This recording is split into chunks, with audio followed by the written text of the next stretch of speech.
మన్మధుడే బ్రహ్మను పూని సృష్టించాడేమో గాని 50 కేజీల మందారాన్ని 5.5 అడుగుల బంగారాన్ని.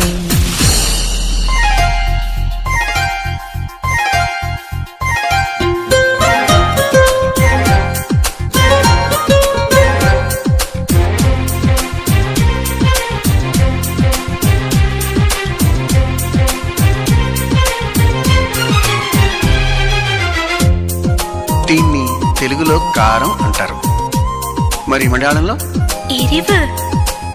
ఓహో, ఇది తీపి మీ భాషలో మధురం. మరి చేదు చేదు చేదు చేదు కైకు. 6 రుచులని అనుకున్నానే నిన్నటి